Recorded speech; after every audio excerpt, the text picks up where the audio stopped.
날씨가 쌀쌀해졌네요. 이렇게 아침 일찍 오셔서 고맙습니다. 지난달은 저희가 줌으로 강영환 교수님 했고 이제 대면으로 다시 하니까 오늘은 많이 못 오셨네요. 코로나 아직 계속되는 여러 가지 사역이 다시 회복하는 일에 굉장히 바쁘실 터인데 오늘도 귀한 시간 되기를 바랍니다. 오늘은 그 박경수 교수님 모시고 제목은 이제 신학 논쟁 핵심 독톡이라는 책에서 그 중에서 이제 튀르키예와 로마 이 책 아마 다 보셨을 터인데 이 책 가지고 말씀을 해주시겠고요. 시작하는 기도를 우리 조주희 목사님께서 해주시겠습니다. 하나님 아버지, 저희들에게 배울 마음을 허락해 주셔서 감사합니다. 우리 박 교수님의 강의를 통해서 우리 모두가 성장하고 하나님의 지혜를 배우게 하시며 이것이 우리의 목회에 큰 힘이 될 수 있도록 인도하여 주옵소서. 힘든 이 시대를 살아가는 저희들에게 주님께서 위로해 주시고 그리고 하나님의 귀하신 능력과 사랑과 지혜를 공급해 주셔서 우리가 가는 일이 시대를 넘어서서 새로운 시대를 열어가는 하나님의 도구가 될 수 있도록 축복하여 주시옵소서. 예수님 이름으로 기도드립니다. 아멘. 맞습니다.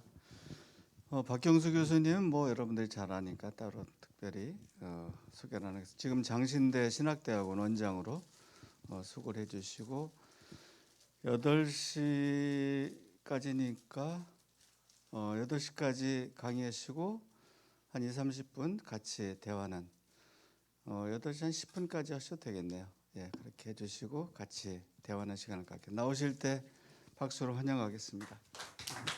감사합니다. 예.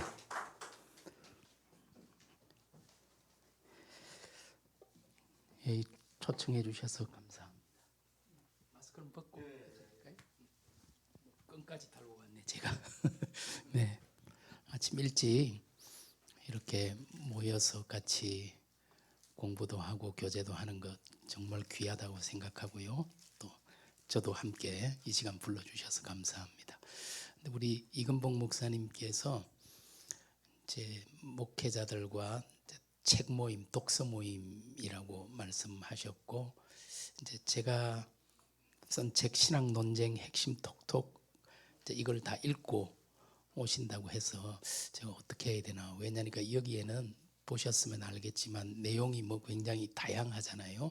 교회사에서 있었던 중요한 논쟁들 24가지를 24가지가 된 게 뭐 다른 이유 때문에 그런 건 아니고 이제 우리 통합적 기관지인 한국기독공부에 한 달에 한 번씩 2년 동안 뭘 써달라고 부탁을 받아서 쓰다 보니까 제가 이제 24가지를 뽑아서 이렇게 24개만 넣게 됐습니다.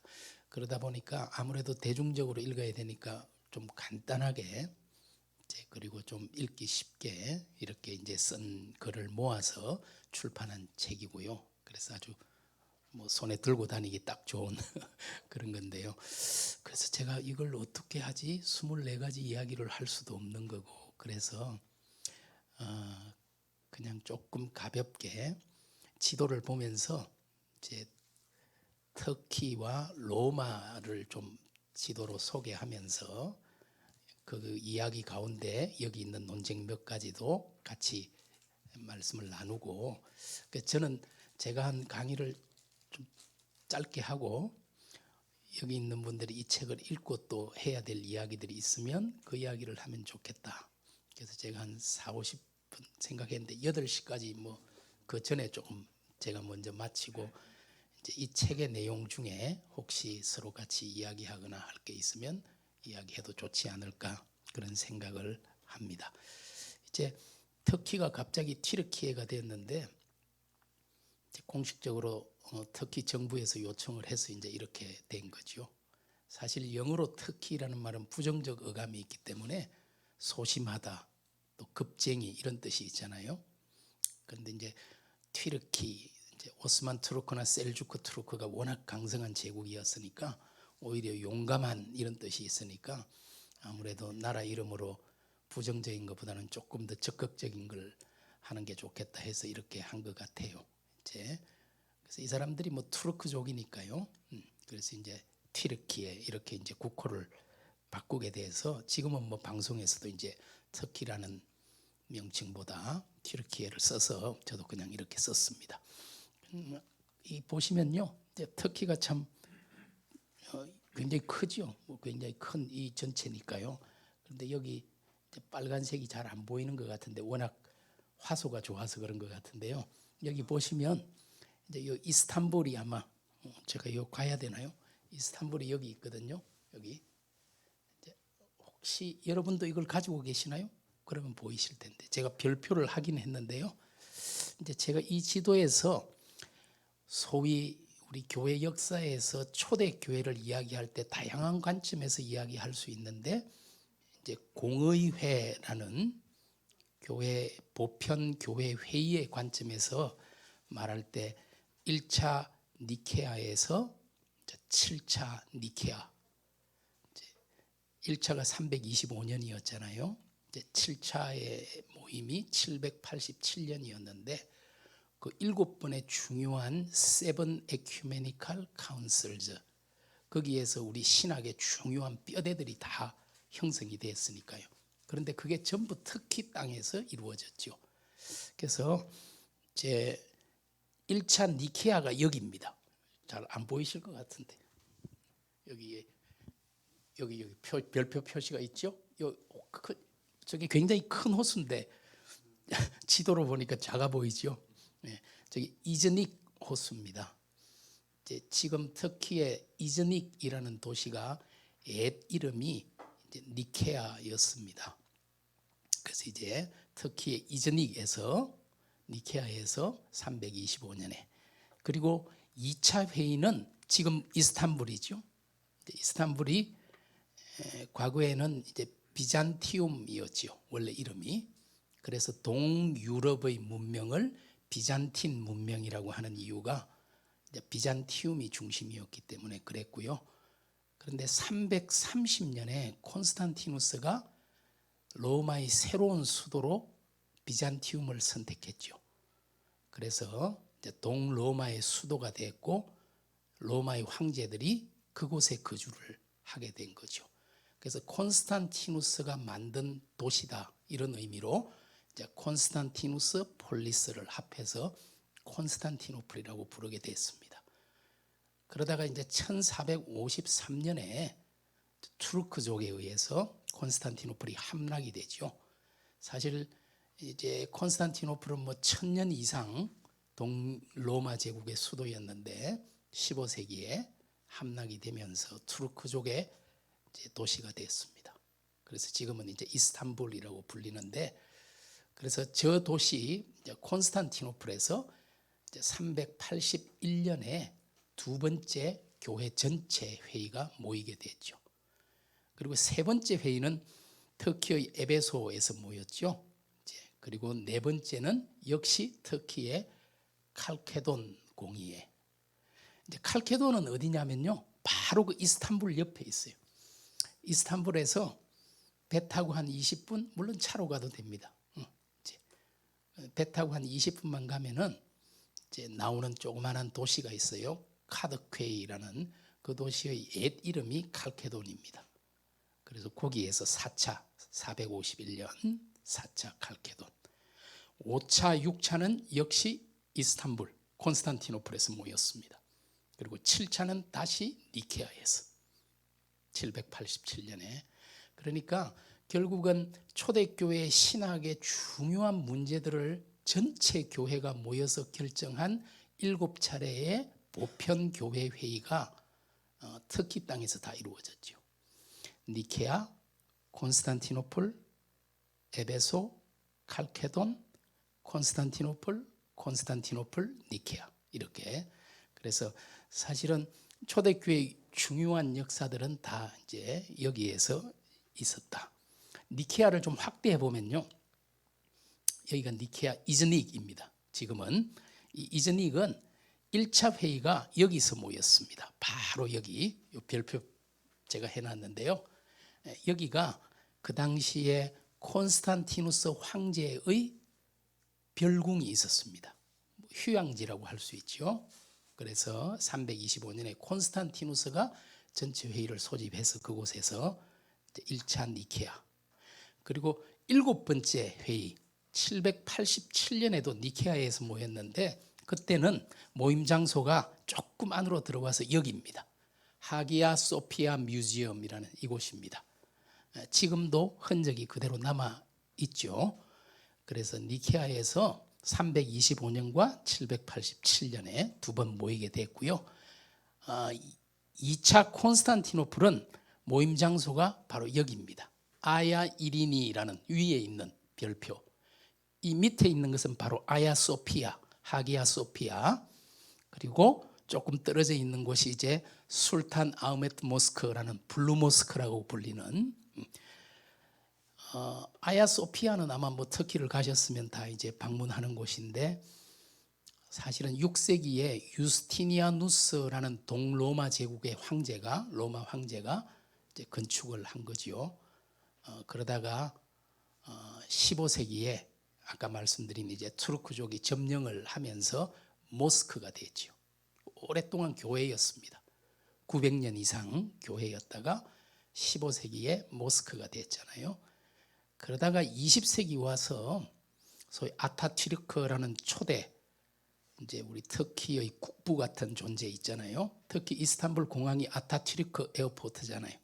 이제 그 사람이 이거를 세속주의를 표방하면서 무슬림 모스크가 아니라 박물관으로 1934년에 만들었죠. 그런데 이제 한 2년 전에 지금 대통령 에르도안이 그걸 다시 모스크로 만들었죠. 그러니까 20세기 초에 이제 박물관이 돼서 그냥 공적인 장소였는데 지금은 모스크가 되었기 때문에 이제 이슬람이 뭐 예배를 드리고 할 때는 방문할 수가 없죠. 물론 뭐 그 외의 시간은 지금도 방문할 수 있지만 어쨌든 이제 세속 국가를 버리고 이슬람 원리주의를 따르는 에르도안의 정책에 따라 2년 전에는 다시 모스크가 이제 됐습니다. 근데 바로 그 맞은편에 15세기에 투르크족이 이 도시를 점령하고 나서 앞에 있는 교회보다 더 거대한 모스크를 짓겠다 해서 만든 게 이제 술탄 아흐메트 블루 모스크라는 푸른색이 감도는, 물론 아야 소피아에도 소위 첨탑 4개를 세워놨지요. 모스크의 상징이잖아요. 그런데 이제 블루 모스크는 그게 6개가 있습니다. 우리가 더 대단하다. 이걸 이제 뭐 그거는 이제 그냥 하는 이야기고요. 그런데 그 아야 소피아 바로 뒤에 아야 이리니라는 건물이 있어요. 거기가 바로 2차, 5차, 6차 교회회의가 모였던 콘스탄티노플 공의회 장소입니다. 그리고 4차 칼케도는요, 여기서 이제 배를 타고 오시면은 바로 여기입니다. 여기 별표를 제가 해놨는데요. 여기 이제 지명이 큰 도시, 이제 이 지역이 카디kö이라는 지금 터키의 지명이에요. 옛 칼케돈이라고 불리던 지역입니다. 그래서 다 이제 여기서 에베소를 빼고는 다 이제 니케아도 조금 떨어져 있지만요. 이제 1차, 2차 제가 이제 이 책에 초대교회의 가장 중요한 논쟁은 예수가 누구인가, 예수 그리스도가 누구인가, 기독론이 가장 중요한 핵심 주제였죠. 325년도 그렇고 381년도 예수 그리스도와 하나님의 관계가 어떤 관계인가를 규명하려고 했던 니케아와 콘스탄티노플 1, 2차, 그리고 3차 에베소와 4차 칼케도는 예수 그리스도 안에 있는 신성과 인성의 관계가 어떤 것인가, 이걸 지금 논쟁하고 논의한 거잖아요. 결국은 이제 초대교회의 가장 중심적 주제는 예수 그리스도가 누구인가, 그 주제였는데요. 이제 1차 여러분이 아시는 것처럼 니케아에서 예수 그리스도와 하나님은 동일 본질을 가졌다. 유사 본질이 아니고, 이제 이 싸움이 있었잖아요. 이 책에 소위 그 아리우스라고 보통 우리가 말하는 사람은 유사 본질을 주장했죠. 예수가 하나님과 똑같을 수는 없다. 비슷한 본질이다. 그러나 이제 알렉산더와 아타나시오스라는 사람은 그렇지 않고 동일한 본질이다. 그걸 이제 주장하고 서로가 논쟁했던 그런 이야기들이 책에 담겨 있긴 한데요. 2차 콘스탄티노플에서 니케아의 이야기를 다시 받아서 이제 결정한 게 우리가 흔히 니케아 신경이라고 부르는, 정확하게 말하면은 니케아 콘스탄티노플 신경이라고 해야 되겠죠. 이제 니케아에서 고백을 결정을 했지만 콘스탄티노플에서 다시 그것을 수정해서 확정한 겁니다. 지금 우리가 흔히 크리드라고 할 때 신경, 이제 니케아 콘스탄티노플 신경과 사도 신경만 우리가 크리드라고 하잖아요. 이 크리드의 의미는 그리스도인이라면 누구나 고백하고 믿는 겁니다. 이걸 안 믿는 것은 그리스도인이 아니죠. 그러니까 결국은 프로테스탄트 교인이든 가톨릭 신자든 정교회 신자든 성공회 신자든 그리스도인은 누구나 고백하는 보편 고백이 크리드죠. 컨페션하고는 차원이 많이 다른 거죠. 웨스트민스터 컨페션, 이거는 장로교인만 믿는 거죠. 가톨릭 정교회 성공회에서는 신경도 안 쓰죠. 심지어 프로테스탄트 안에서 루터교나 감리교에서도 아무 관심 없죠. 프로테스탄트 가운데 우리 장로교와 개혁교회만이 고백하는 신앙 고백이 웨스트민스터 컨페션이죠. 루터교회는 루터교회의 컨페션이 있는 것이고 감리교는 감리교의 컨페션이 있는 거고, 컨페션은 상대적입니다. 제한적이고, 그러나 이제 오늘 지금 이야기하는 크리드는 보편적이죠. 누구나 그리스도인이라면 믿고 고백하는 그런 것이 이제 사도신경과 더불어서, 사도신경보다 이게 먼저 나왔습니다. 사도신경은 사실은 세례 때 사용하던 문답이었잖아요. 그래서 사도신경은 항상 I confession이죠. 나는 이렇게 믿습니다. 항상 나는으로 시작하죠. 나는 하나님을, 나는 예수님을, 나는 성령을, 나는 교회를 이렇게 믿습니다. 그러나 니케아 콘스탄티노플은 교회 대표들 전체가 모여서 결정한 것이기 때문에 we confession입니다. 우리는, 그게 다른 거죠. 이거는 공동체의 고백이죠.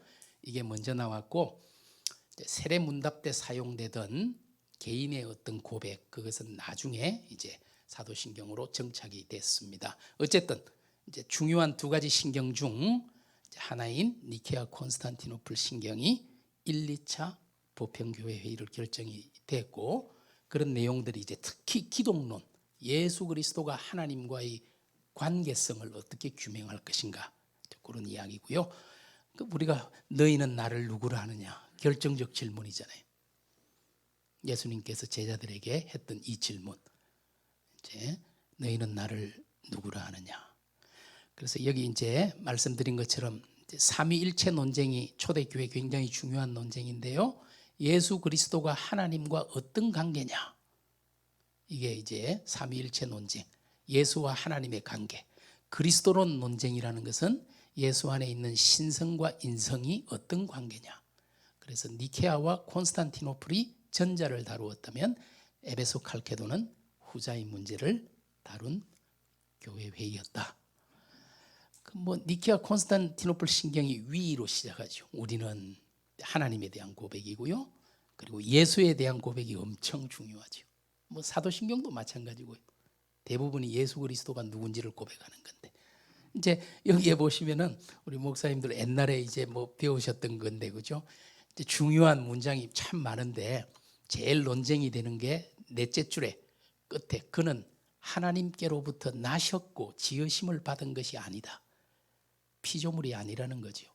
begotten son, 하나님으로부터 나신 분이다. not made. 이게 중요한 포인트고요. 바로 그 밑에 있는 거, 아버지와 한 실체를 가지셨다. 이게 바로 호모우시오스라는 단어입니다. 동일한 하나의 실체다. 비슷한 유사한 실체가 아니고, 그러니까 아레이오스의 주장을 배격하고 아타나시오스의 주장을 채택한 겁니다. 예수는 하나님과 동일한 분이고 피조물이 아니라 하나님으로부터 나신 분, 아들이란 말입니다. 아버지와 아들의 관계다. 그걸 결정한 그 뭐 뒤에도 이제 그리고 성령에 대해서도 사도신경은 성령에 대한 고백이 없어요. 그냥 성령을 믿습니다. 나는 성령을 믿습니다. 이게 끝이에요. 뭘 믿는지가 없어요. 근데 이제 니케아 신경에서는 조금 더 자세하게. 왜냐하면 지금 튀르키예, 터키 지역이 동방교회 지역이잖아요. 그러니까 동방에서는 성령론이 굉장히 중요하죠. 사실 초대교회 5개의 중심지 중에 서방에 속한 것은 로마밖에 없잖아요. 그리고 알렉산드리아, 안디옥, 그리고 예루살렘, 콘스탄티노플이 다 동방 지역이잖아요. 그래서 이 성령에 대한 것이 우리는 성령을 주님으로 그리고 생명을 주시는 분. 몰트만이 쓴 성령론 책이 생명의 영이잖아요. 생명의 영. 생명을 주시는 분, 성령은. 그리고 그 성령이 어떤 분인지를 고백합니다. 아버지와 아들. 제가 이렇게 꺽쇠를 해놨는데 저게 나중에 동서방 교회가 갈라지는 하나의 원인이죠. 뭐 전부는 절대 아니지만 사실은 와 아들이라는 말이 필리오케라는 단어잖아요. 원래 니케아 콘스탄티노플 신경에는 저게 없었어요. 성령은 아버지로부터 나오신다고 고백했어요. 다. 그런데 로마 교회에서, 서방 교회에서 6세기쯤 저걸 살짝 넣기 시작했어요. 이게 있어야지. 왜냐하면 하나님과 예수님이 동일한 분이시라면 성령은 하나님의 영인 동시에 예수님의 영이기도 해야지.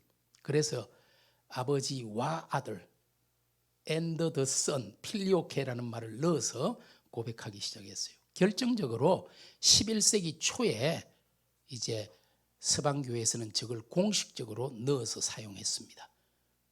그래서 11세기 중엽에 1054년에 동서방교회가 분열되는데 결정적인 신학적 이유가 되기도 했죠. 제가 이제 여기에 우리 동서방교회 분열에 대해서 한 꼭지를 썼는데요. 제가 쓴 것은 신학적으로 이런 차이도 있었지만 저는 더 중요한 차이가 언어의 차이라고 생각해요. 동방은 그리스를 썼거든요. 서방은 라틴어를 썼고 서방교회의 위대한 신학자인 아우구스티누스는 그리스를 못했어요. 헬라의 유명한 신학자인 이제 아우구스티누스보다 선배죠. 오리게네스라는 사람이 있잖아요. 동방에 오리게네스가 있다면 서방에 아우구스티누스가 있는데 아우구스티누스는 오리게네스의 신학을 이해를 못했어요. 왜? 읽지를 못했기 때문에. 언어가 다르니까 사고의 구조 자체가 다른 거예요. 그래서 이게 결정적으로 나누어질 수밖에 없었죠. 결혼 문제도 있었고 지금도 동방교회는 고위 성직자가 되는 사람은 독신을 해야 됩니다. 그러나 그 외에 성직자들은 다 결혼할 수 있잖아요. 서방은 로마는 사실은 중세시대에 와서 독신제도가 11세기에 확정된 거거든요. 그전에는 사실 성직자의 결혼이 보편적인 것이었어요.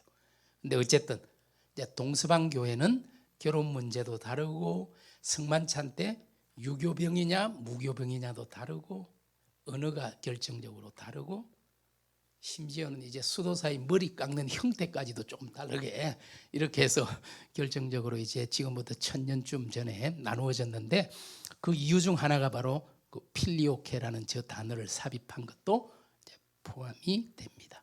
교회에 대해서도 사도신경에는 거룩한 공교회, 거룩한 보편교회, 교회를 거룩한이라는 말하고 보편이라는 말.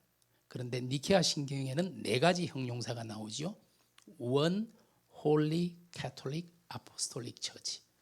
우리는 하나의 거룩한 보편적 사도적 교회를 믿습니다라고 교회의 4가지 특징이죠. 원 홀리 캐톨릭 아포스톨릭 그런 이제 너무 쓸데없이 길어졌는데 325년에 결정한 것이 또 하나 중요한 것이 지금 우리가 지키는 부활절 날짜를 니케아 공의회 1차 공의회에서 결정을 했습니다. 이제 부활절 날짜가 왜 항상 다르고 지금 동방교회와 서방교회가 부활절 날짜가 다르죠. 이제 달력 때문에 그런데 그래서 우리가 지금 서방교회 전통 안에 프로테스탄트가 있기 때문에 우리는 서방교회 부활절을 따라갑니다. 그런데 이제 동방교회는 좀 다르죠. 그거는 책에서 읽었으리라고 생각하고 그냥 넘어가겠습니다. 여기가 1차 니케아가 모였던 장소예요. 이제 그 이즈닉 호수 이제 부근이고요. 여기가 2차 아야 이리니 건물입니다. 지금 있는 381년에 여기서 2차, 5차, 6차도 여기서 모였죠. 왜냐하면 황제가 있는 도시니까 이곳에서 자주 모이게 된 겁니다. 그리고 이제 보시면 안 가는데요. 그냥 제가 이건 넘어갈게요. 그냥 이제 삼위일체 1, 2차에서 삼위일체 관련 결정이 일어났는데 이제 삼위일체 관련해서 가장 유명한 이콘이죠. 동방교회 이제 이 모스크바에 있는데요. 모스크바 미술관에 제가 이게 보고 싶어서 한번 갔더니 저는 큰 그림일 줄 알았더니 너무 작아서 실망했어요. 조그마한 거. 아이고. 근데 이게 뭐 지금 600년 이상 된 이제 삼위일체와 관련한 가장 이제 중요한 그림입니다. 이제 동방교회 그림이니까요. 이제 뭐 근데 사실은 이 당시에는 600년 전에는 얼굴은 구별할 수가 없어요. 다 똑같이 그려놨잖아요. 그러나 이제 신성을 나타내기 위해서 몇 가지 후광이 있죠, 다. 그리고 이제 날개가 다 있습니다. 왜냐하면은 이 루블로프라는 사람이 안드레이 루블로프라는 사람인데요. 러시아 이콘 작가인데 이제 창세기 18장 우리 아브라함이 자기도 모르는 사이에 천사 3명을 대접하는 이야기가 나오잖아요. 거기에서 이제 모티브를 얻어가지고 이 그림을 그리다 보니까 천사의 날개를 다 이제 보시면은 날개가 있습니다. 희미하지만 후광이 있고 날개가 있고 그리고 손에 전부 뭐 하나씩 들고 있잖아요. 짝대기 같은 걸. 이게 이제 권능의 홀이죠. 이제 권능을 상징하는 이제 이런 것들을 통해서 이제 세 분이 다 신적인 하나님이다. 이걸 이제 표시했고요. 옷 색깔을 통해서 루블로프는 성부, 성자, 성령을 이제 구분한 거예요. 당연히 가운데 붉은색 옷이 예수님이죠. 그 뒤에 포도나무 같은 게 있고 앞에 포도주 잔이 있죠. 이제 그리고 노란색 옷을 입은 분이 하나님이죠. 사실 동양에서도 뭐 황제의 색깔은 노란색, 이제 생명의 영이신 녹색을 입고 있는 분이 이제 성령이신데요. 더 중요한 것은 이 세 사람이 서로에게 고개를 숙이고 있다는 것. 그리고 앉아 있는 자세가 원으로 앉아 있는 거예요. 이걸 이제 동방신학에서 페리코레시스라고 하잖아요. 영어로 말하면 mutual penetration 혹은 mutual independence, 상호 침투, 상호 의존의 관계에 있다. 서로가 서로에게 침투하고 의존하고 있는 이게 이제 중요한 거죠. 이 앉아 있는 자세가 머리를 서로에게 숙이고 있는 이런 다양한 의미를 담아서 근데 사실은 뒤에도 보면은 뭔가 있어요. 우리 성부 뒤에 보면은 건물이 있을 거예요. 이제 이 만드는 분, 창조자 그리고 예수님 뒤에는 이제 구속자, 포도나무와 성찬 잔이 있죠. 이제 성령 뒤에 보면은 산으로 오르는 언덕이 있어요. 우리의 인생길을 함께 하시고 동행하시는 분. 근데 저는 이렇게만 말하면은 오류라고 생각합니다. 왜냐하면 성부, 성자, 성령을 분업적으로 생각하면 그때부터 왜곡이 일어나요. 세 분은 함께 창조자고 함께 구속자고 함께 위로자고 교통자이기 때문에 이제 이걸 분업적으로만 생각하면 안 되고요. 하지만 주된 역사를 사역을 이렇게 표시했다는 것은 뭐 의미가 있을 수 있어요. 하나님은 창조하시는 분, 예수님은 구속하시는 분, 성령은 우리를 인도하시고 함께 해주시는 분. 그럴 수 있죠. 그러나 이제 그거를 너무 분업적으로 생각하면 곤란하죠. 서방교회에서 제일 유명한 삼위일체라는 제목을 가지고 있는 그림이 정말 많잖아요. 근데 서방교회에서 제일 유명한 삼위일체 그림은 이 그림일 겁니다. 마사초라는 27살에 죽었거든요. 그래서 더 유명해졌는지 모르겠어요. 근데 이 마사초의 이 그림은 피렌체에 있는 산타 마리아 노벨라 교회당에 있거든요. 옛 도미니크 수도원이었습니다. 그런데 딱 들어가면은 벽에 제단을 향해 섰을 때 왼쪽 벽에 벽 전체에 굉장히 큽니다. 이것은 그림은 뭐 벽 전체에 있는 그림이니까요. 근데 이 그림은 뭐 이거는 너무 유명한 그림이라 이제 내셔널 지오그래픽이나 이런 데서 다큐멘터리로도 뭐 굉장히 뭐 2시간짜리, 3시간짜리로도 방영이 된 적이 있는 미술의 역사에서도 완전히 전환점, 원근법을 처음 도입한 거예요. 그전에는 원근법 자체가 없었어요. 지금 벽에 평면에 그린 건데도 입체감이 있도록 이제 소실점이라는 걸 이용해서 그렸기 때문에 입체감이 살아난 거죠. 사실 이 그림. 그런데 이거는 성부, 성자, 성령이 함께 구원의 역사에 참여하는, 제일 위에 성부가 있고요. 밑에 십자가를 지신 성자가 있고요. 성령은 사실은 그 사이에 있는 하얀색, 저게 비둘기입니다. 꼭 목도리같이 되어 있는 하얀색이. 근데 원래 서양 신학에서는, 서방 신학에서는 성령을 반드, BOND, 묶어주는 분, 연결하는 분. 사실은 성령은 성부와 성자를 묶어주고, 삼위일체 하나님과 우리를 묶어주고, 우리와 우리를 묶어주는 분. 이 반드의 역할을 하는 게 성령이죠. 그런데 또 한 가지, 성령은 바람과 같다 그랬잖아요. 어디서 불어서 어디로 가는지도 우리가 알 수 없죠. 그래서 이제 서양 미술에서 마사초는 성부 성자 사이에 성령을 넣었지만, 알브레이트 뒤러 같은 16세기 독일의 화가는 이제 삼위일체라는 그림을 그렸어요. 그 사람도 이제 성령이 성부 위에 크게 비둘기로 표시가 돼 있어요. 뭐 그거는 이제 왔다 갔다 합니다. 바람 같은 분이라 성령은. 어쨌든 뭐 이 설명을 다 하기는 그렇고요. 이제 딱 서면은, 우리가 딱 서면은 이 그림 앞에 우리 눈이 여기에 옵니다. 여기가 전체 그림의 소실점이 돼요. 딱 우리 눈으로 봤을 때. 그런데 밑에 보면은 우리가 이제 서서 바로 밑에 보이잖아요. 해골이 보이죠. 그리고 무슨 글자가 보이죠. 이 글자가 이제 이런 글이에요. 과거의 내가 지금의 당신이요, 지금의 내가 미래의 당신이다. 시체가 하는 말이에요. 과거에는 나도 너처럼 이렇게 걸어다니고 구경하고 했어. 근데 지금 이 모습이 바로 미래의 네 모습이야. 너도 죽을 수밖에 없어. 이제 소위 서양 미술이나 서양 역사 신학에서 메멘토 모리, 죽음을 기억하라. 굉장히 중요한 주제잖아요. 그랬을 때 나는 죽는 존재구나. 그때 눈을 딱 들어서 해결책이 있다는 거예요. 그리스도의 십자가가 너의 답이다. 이걸 이제 보여주는 삼위일체 하나님. 그런, 어쨌든 제가 뭐 혹시 너무 지루할까 봐 그림 2개를 넣었는데, 블루 모스크죠.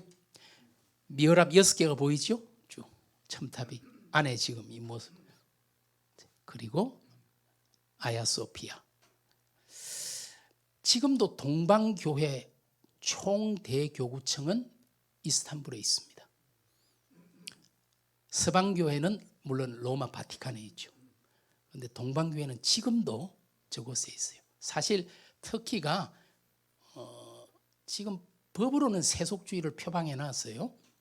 그게 이제 아타튀르크 때부터 국부라고 불리는, 아타튀르크가 터키는 종교국가가 아니고 세속국가다. 근데 사실은 뭐 이슬람 국가라고 할 수 있죠. 현실은. 그리고 지금 대통령은 굉장히 이슬람 원리주의에 가깝고, 하지만 그 이슬람 국가라고 현실적으로 할 수 있는 그곳에 동방교회 본부가 지금까지도 있습니다. 그래서 이제 로마와 이스탄불이 사실은 동방서방교회 전체를 대표하고 있는 그런 도시라고 할 수 있죠. 이 총대교구청 건물입니다. 그냥 이 프란체스코 서방교회 지금 이제 서방교회의 뭐 자기들은 수장이라 그러죠. 프란체스코가 예수회 출신으로는 처음 교황이 됐잖아요. 그래서 이제 프란체스코의 문장 안에는 이 예수의 표시가 있습니다. 이에수스, 예수라는 뜻이잖아요. 이에수스의 앞에 스펠링 3개지요. IHS. 예수스, 예수의 출신이고요. 이제 2개의 열쇠는 이제 교황의 상징이잖아요. 마태복음 16장에서 예수님께서 베드로에게 했던 말씀. 내가 땅에서 무엇이든지 매면 하늘에서도 매일 것이요 풀면 풀리리라.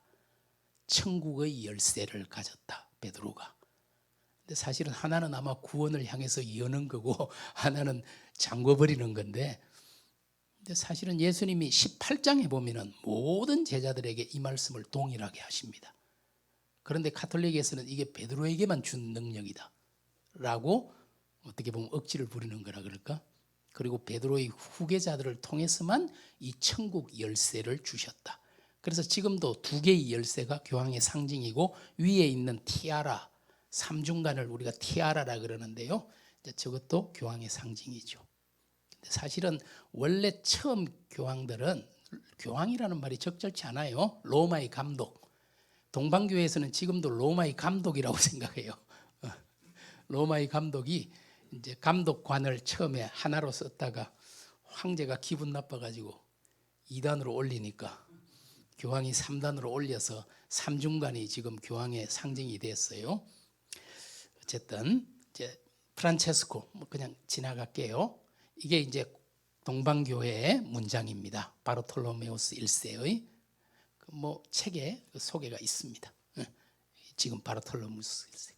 3차 에베소는 이제 예수님의 인성과 신성의 관계를 논하다 보니까 뭔가 좀 부차적인 이야기가 튀어나왔어요. 예수님이 만일 하나님이라면 예수님을 낳은 어머니 마리아는 어떤 분이냐?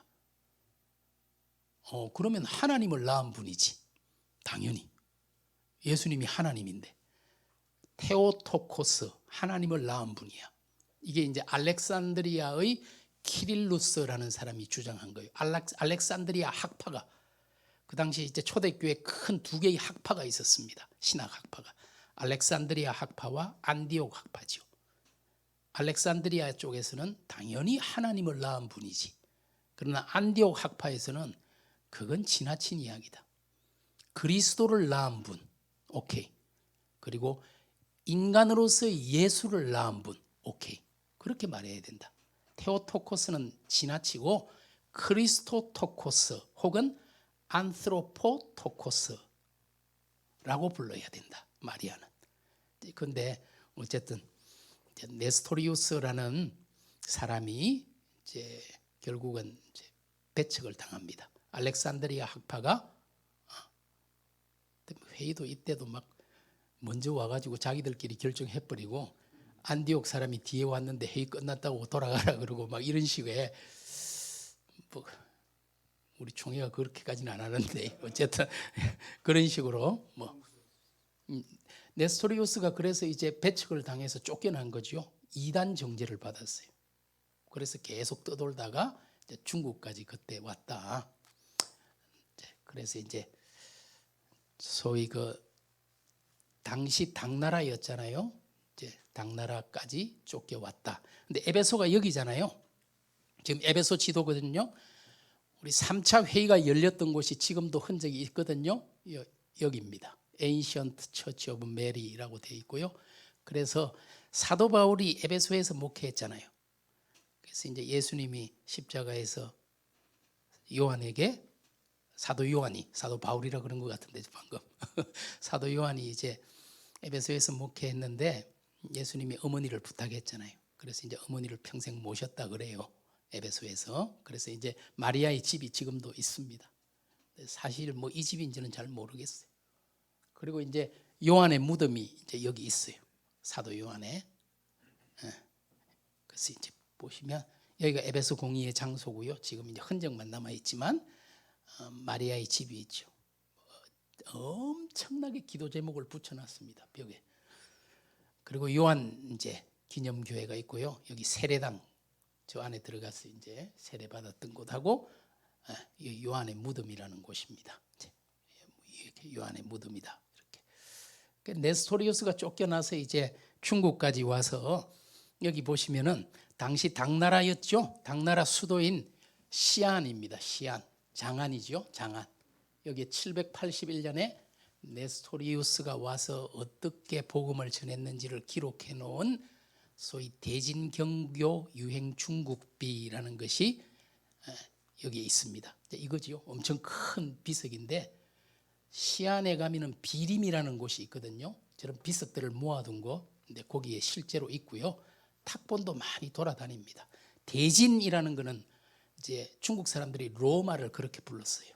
대진에서 온 경교, 빛경자거든요. 빛의 종교.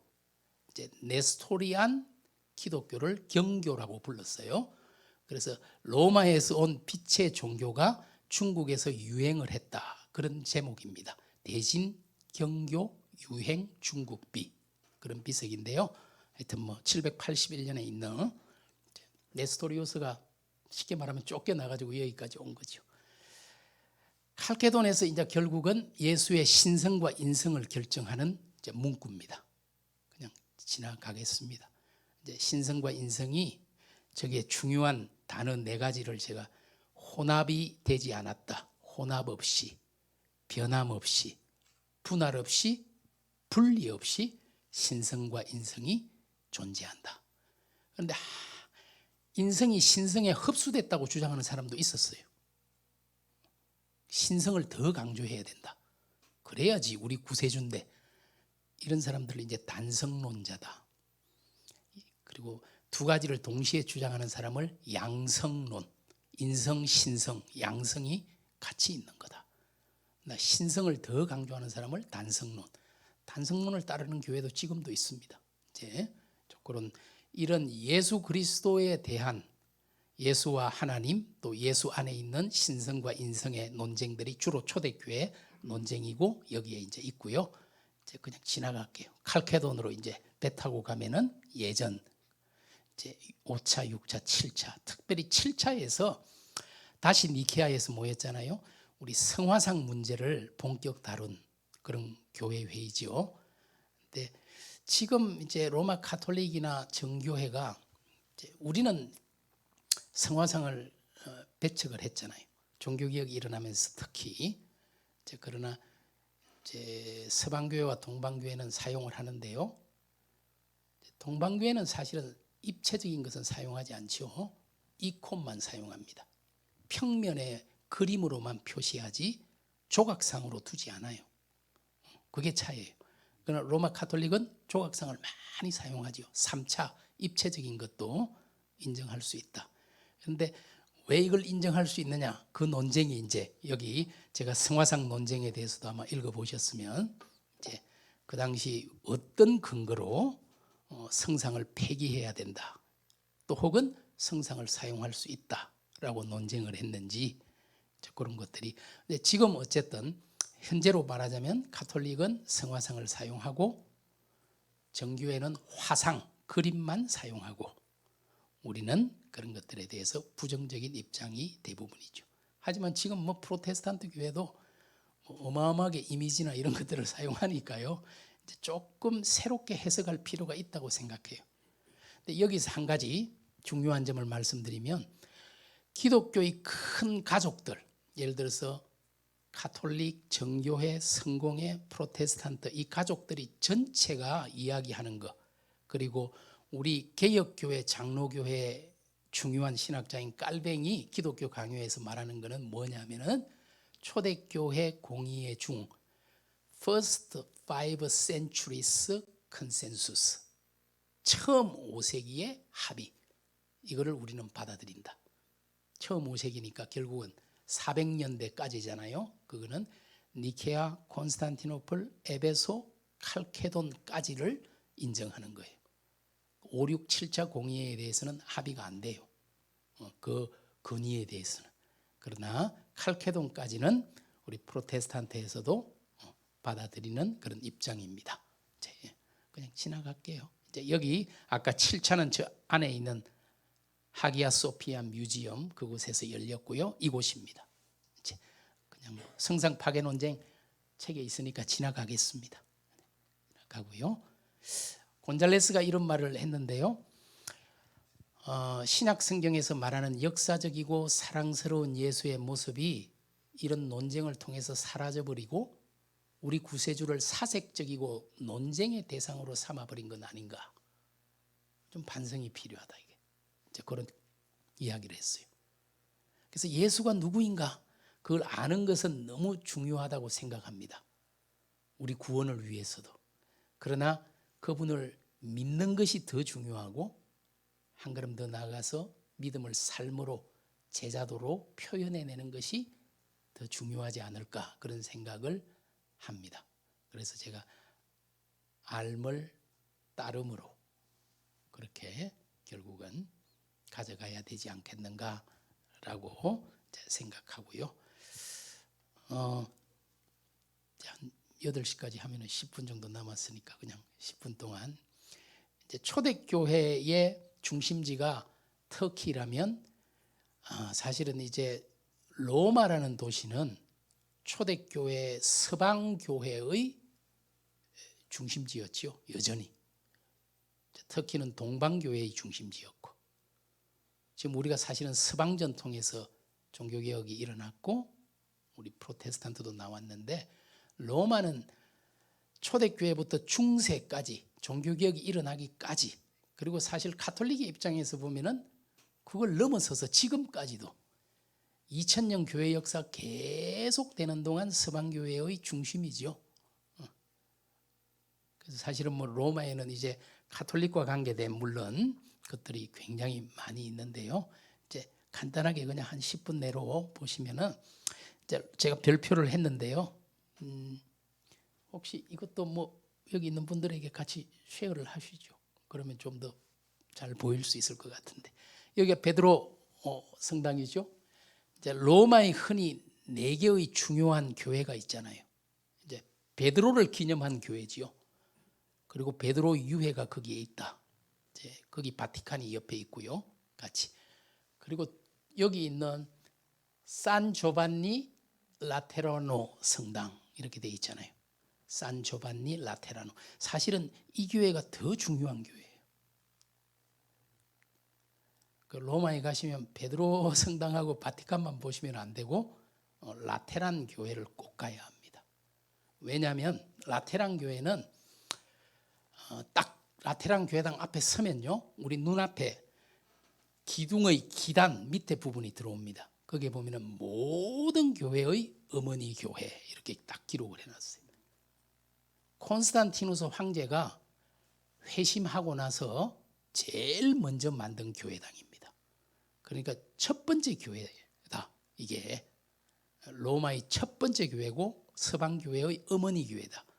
그래서 라테란 교회당 딱 입구에 서면은 왼편에 콘스탄티누스 황제의 동상이 딱 있어요. 이제 그래서 실제로 이제 이게 어머니 교회고 로마의 주교자 성당이 여기입니다. 여기에만 교황자가 있어요. 이 교회당 안에 들어가면 가운데 교황만 앉을 수 있는 의자가 있어요. 다른 사람은 누구도 앉지 못해요. 지금 프란체스코만 거기 앉을 자격이 있어요. 이게 주교자 성당이에요. 이제 더 유명한 데는 사실 베드로 성당이지만 이게 베드로 성당은 루트가 활동하던 때 지금 모습으로 건축이 시작됐잖아요. 1506년에 건축이 시작돼서 사실은 한참 걸렸어요. 1620년대에 가서야 완공이 됐으니까 120년 공사였어요. 그런데 루트 당시에 그 교회당을 짓고 있으면서 엄청난 돈이 필요했기 때문에 엄청난 면제부를 팔기 시작한 거잖아요. 그러니까 루트가 1510년에 로마로 성지순례를 가거든요. 성지순례 가는 게 공로를 쌓는 거니까 그런데 그때 루트가 갔던 곳은 당연히 라테란 교회당이죠. 왜? 교황청이 거기 있었으니까요. 17세기에 가서야 저게 만들어졌으니까 베드로 성당이. 그러니까 오랜 시간 교황청은 라테란이었어요. 라테란. 최근에 와서야 베드로 성당이 교황청과 함께 있으면서 그 역할을 하고 있는 거고요. 그래서 라테란 교회당을 가야 되고요. 라테란 교회당은 두 명의 요한을 기념한 성당입니다. 세례자 요한과 사도 요한. 그래서 이름 자체가 여기 보시면 산 조반니, 조반니가 요한이란 뜻이잖아요. 이렇게 돼 있잖아요. 베드로에는 산 페트로 이렇게 돼 있는 거고요. 어쨌든 그렇고요. 이게 그리고 또 이쪽에 로마 시내 안에 보시면 요 바로 위에 보시면 산타 마리아 마조레 대성당이라고 있습니다. 마리아를 기념한 교회당이에요. 지금 이 건물은 431년 에베소 공의회 아까 이야기했잖아요. 거기에서 소위 정통이 뭐로 결정이 됐어요? 마리아는 테오토코스, 하나님을 낳은 분이다. 마리아의 위세가 완전히 뭐 하나님과 동급이 거의 돼버렸는데 하나님을 낳았으니까 더 위라고도 할 수 있나요? 그 결정이 있고 난 후에 건축한 건물이 바로 저 건물이에요. 마리아 기념교회당이에요. 베드로, 두 명의 요한, 마리아. 그리고 지도에 안 나오는데요. 이제 이 밑에 약간 로마 외곽입니다. 이제 바울 기념교회당이 있어요. 이 네 개의 교회당을 이제 소위 가톨릭에서는 4대 교회, 4대 대성당이다. 그렇게 이제 부르는 것이죠. 뭐 베드로 교회당, 베드로 성당. 사실 이제 여기 제가 요 사실은 이 PPT 밑에 조금 설명도 붙여놨거든요. 어떤 거는 왜냐하면 그러면 좀 보면은 밑에 이제 설명 붙일 수 있으니까. 이제 베르니니라는 사람, 이 베드로 대성당 로마의 가장 중요한 조각가입니다. 이 베르니니라는 조각가가요. 그래서 이거 다 베르니니가 만든 거예요. 광장 열쇠 모양으로 일부러 만든 거예요. 열쇠의 권세가 여기 있다. 그래서 딱 열쇠 모양이잖아요. 열쇠 모양 끝에 소위 천사의 성이라는 산탄젤로가 여기 보이죠? 산탄젤로. 베드로 성당 만들 때 동이 너무 많이 필요하니까 저 산탄젤로에 있는 거 다 갖고 와서 뜯어다가 만들고 심지어는 이보다 훨씬 더 오래된 고대 건축물 판테온의 것도 일부 뜯어다가 만들고 해서 원성이 뭐 굉장히 많았던 베드로 성당이 그런 성당인데 어쨌든 베드로 성당이 만들어지고 나서 광장은 뒤에 만들어졌는데요. 베르니니가 만들었고요. 저 열주가 284개입니다. 기둥이. 그리고 오벨리스크가 가운데 있죠. 광장 한가운데. 제일 위에 십자가가 있는데 이 십자가 안에 소위 가톨릭의 뭐 신화 같은 거죠. 콘스탄티누스의 어머니 헬레나가 예루살렘에 가서 예수님의 십자가를 찾았다 하는 이야기 들어보셨죠? 근데 그 십자가를 가져와 가지고 조각조각 내서 다 뭐 예수의 십자가 보관하는 곳이야. 저 위에도 나무 조각이 하나 들어 있어요. 바로 그 십자가다. 그거는 뭐 자기들이 하는 말이고 어쨌든 그런 이제 베드로 광장이고 안에 이제 이것도 베르니니가 만든 겁니다. 제대지요. 발다키노라는 덮개잖아요. 저기에 이게 바로 이제 교황이 미사를 집전하는 제대고요. 이 밑에 베드로의 무덤이 있다는 거예요. 이거 만들 때 아까 거기서 다 뜯어온 거예요. 막 옆에서 중요한 것들 다 뜯어와 가지고 발다키노고요. 이 뒤에 것도 이제 베드로의 의자라는 거예요. 여기 의자가 있잖아요. 밑에 이 베드로의 의자하고 위에 이것도 베르니니가 만든 건데요. 요 네 명이 의자를 들고 있어요. 받치고 있어요. 근데 이제 두 명은 서방교회 아우구스티누스와 그리고 히에로니무스라는 중세의 라틴어 성경, 불가타 성경 번역자잖아요. 그리고 나머지 두 사람은 크리소스토무스와 황금의 입이라는 최고의 설교자잖아요. 그리고 아타나시오스, 삼위일체 동일 본질을 주장했다.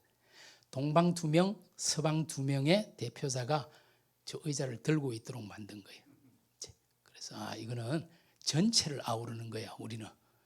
그래서 이제 베드로의 의자, 그냥 상징적인 이거는 뭐 작품이죠. 실제 교황이 앉는 곳은 라테란 교회당에 있고요. 이게 작아 보여도 어마어마하게 큽니다. 이 비둘기가 저보다 더 크거든요. 한 1.8m, 정확하게 하면 1.75m 비둘기만. 저게 얼마나, 저게 유리가 아니에요. 대리석입니다. 대리석을 얇게 깎아서 유리같이 빛이 나요. 그래서 이제 어쨌든 뭐 한번 밑에 설명도 제가 좀 붙여놨는데, 거기 가면 이제 카노사의 굴욕을, 우리 이 책에도 이제 중세 시대에 소위 황제와 교황의 자리 다툼, 네. 그 마틸다, 카노사의 성주였던 마틸다가 위에 있죠. 그리고 밑에 보면은 이것도 베르니니의 작품이에요. 거의 다 베르니니죠. 황제가 교황 앞에 무릎을 꿇고 용서를 구하는, 뭐 책에 있으니까 지나갈게요. 미켈란젤로가 24살 때 만든 작품이잖아요. 뭐 대단한 진짜 파손도 많이 되고 해서 딴 사람이 자꾸 했다 그러니까 미켈란젤로가 이걸 다 만들고 나서 나중에 이 마리아의 어깨부터 내려오는 띠가 있잖아요. 그 띠에다가 자기 이름을 이제 다시 가서 새겨 놓은 거예요. 이건 내가 한 거야. 저기 딱 자기 이름을 새겨놔서 저작권을 확실히, 하도 이제 사람들이 자꾸 훼손하니까 지금은 가까이서 볼 수가 없어요. 막을 쳐놨기 때문에 일정한 거리에서만 볼 수 있는데, 사실은 이 작품의 탁월성은 하나님의 관점, 위에서 봐야 한다. 이게 이제 마리아와 예수 그리스도의 모습이에요. 근데 마리아가 너무 젊게 돼 있었잖아요, 아까. 그래서 사람들이 말이 많았어요. 이게 뭐냐, 이게 사실성도 없고. 이제 최고의 조각가죠, 미켈란젤로는. 물론 시스틴 청당 뭐 천장에 그것도 그렸지만 16세기 이탈리아 르네상스를 대표하는 화가는 라파엘로예요. 화가는. 조각가는 미켈란젤로고, 다빈치는 전부 다 잘하는 사람이고, 이제 4번 피에타 상을 만들었거든요. 하나는 바티칸 그 베드로 교회당에 있고, 2번째, 3번째는 피렌체에 있습니다. 피렌체 두오모 박물관에 있고요. 그리고 아카데미아에 있고요. 그리고 하나는 마지막 미완성이죠. 밀라노에 있는 스포르차 성박물관에 있습니다. 그리고 뭐 라테란 성당, 제가 이제 8시 다 됐어요. 이제 저 이렇게 써놨잖아요. 딱 라테란 성당. 모든 교회의 어머니 교회다. 이렇게. 이거 보이시죠? 교황의 상징물인 2개의 열쇠와 티아라 3중간이 딱 보이죠. 희년 1300년에 보니파키우스 8세라는 사람이 이제 희년을 처음 시작하거든요. 지금도 하잖아요. 프란체스코도 희년을 선포했죠. 어쨌든 근데 그 희년에 이런 데를 방문하면 죄가 없어진다? 아직도 그런 소리를 하고 있는데도 가톨릭 신자들은 그걸 믿고 방문하죠. 예수의 발을 엄청, 아기 예수의 발을 엄청 만져가지고 반짝반짝 빛나는 게 보이는데, 여기 교황자고요.